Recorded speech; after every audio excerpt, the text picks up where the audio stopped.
Ever get excited about going somewhere new, like a restaurant, a concert, even just a friend's apartment, and that little worry pops up, like, is it going to be accessible? It's a question nobody should have to ask. Yeah, for sure. Well, today we're diving into how the Philippines tackles this very issue. With Republic Act No. 9442, Right. You'll hear it called RA 9442 a lot. We've got, let's see, a stack of info here, legal docs, analysis, and our mission is to help you get this law. Not just the what, but the why it matters. And what's fascinating about RA 9442, passed in 2007, is how it goes beyond just stating rights. It gets into the practicalities, the benefits, the protections that make those rights real. Okay, so it's not just philosophy, it's getting things done. And we're talking about an amendment to an older law, right? That's right. It builds on the Magna Carta for disabled persons. That's Yeah. Republic Act No. 7277. Mm-hmm. But RA 9442 really ramps up the concrete actions. Mm-hmm. And one thing that jumped out at me prepping for this was Chapter 8. It's like a whole world of discounts. We're talking 20% off at hotels, restaurants, even amusement parks, movie tickets. Like, the list goes on. It feels huge. It is impressive, and it's strategic. It's not just about saving money. It's about, giving you the freedom to enjoy life's experiences. Imagine taking your family to a movie or amusement park without the added financial stress. That's the kind of social inclusion RA 9442 aims for. So it's not about a couple bucks off here or there. It's the cumulative effect of being able to participate more fully in everyday life. Precisely. And it goes beyond leisure. The Act covers discounted medical and dental services, even diagnostic tests, like x-rays or blood work, which can really add up. And this isn't just public health care, right? We're talking private practices, too. That's right, both public and private. It recognizes that healthcare costs affect everyone and aims to lessen that burden. What really strikes you about this range of discounts, if you had to explain this to someone completely new to this law, what's the big takeaway? I'd say it's the comprehensiveness. RA 9442 covers such a spectrum of everyday needs, transportation, medicine, even just going out to eat. It sends this message. Persons with disabilities deserve to enjoy these experiences, just like anyone else. It's about leveling the playing field, not just in theory, but in practical daily life. Exactly. And it gets even more interesting when we move beyond the discounts and into the support systems this law puts in place. Okay, so discounts are a big part of it, but it doesn't stop there. What else does RA 9442 address? So we've been talking about how RA 9442 makes everyday life more accessible. Right. But it also dives into some really crucial support systems. Yeah, you're right. It's not just about navigating the world as it is. It's about empowering people to thrive long term. Education's a great example. RA 9442 has provisions for scholarships, grants, financial aid, all with the goal of making sure education is attainable for persons with disabilities. That's huge. It acknowledges that it's not just about, like, getting into a school building. It's about having the financial means to actually pursue those opportunities. Exactly. And it extends to supporting families, too. Caregivers often take on a lot, both financially and emotionally. And RA 9442 recognizes that, with tax benefits specifically for them. That's so crucial. Caregivers are often the unsung heroes in a lot of ways. And this shows an understanding of the whole picture, Absolutely. And to make accessible living more common. The Act even incentivizes real estate development.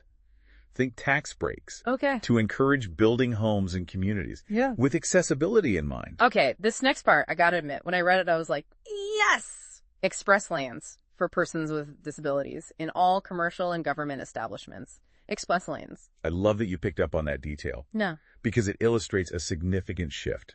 It's not just about retrofitting for accessibility later. It's baking it into the design from day one. Right, making inclusion the default, not the afterthought. And that kind of thinking can snowball. You see those provisions, it gets people talking, maybe sparks ideas for similar initiatives.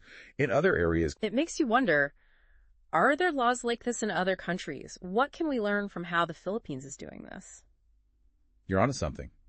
The Philippines is considered a leader in Asia when it comes to disability rights. Now, specific laws will be different everywhere, but those core principles, inclusion, removing barriers, empowering individuals, those resonate globally. So RA 9442 is like a case study, something other countries can look at as they improve their own laws. Exactly. It provides a really interesting framework, even if the details get adapted, Now, for all the good this law does, we have to acknowledge that discrimination is still a real issue. And this is where RA 9442 gets really interesting.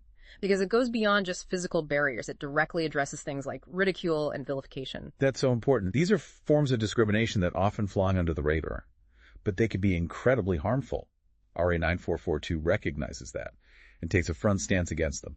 And I think for our listeners, it's helpful to really unpack what those terms mean, legally speaking. So what exactly is public ridicule, as defined by the Act? It boils down to any act of mocking, imitating, or making fun of someone because of their disability.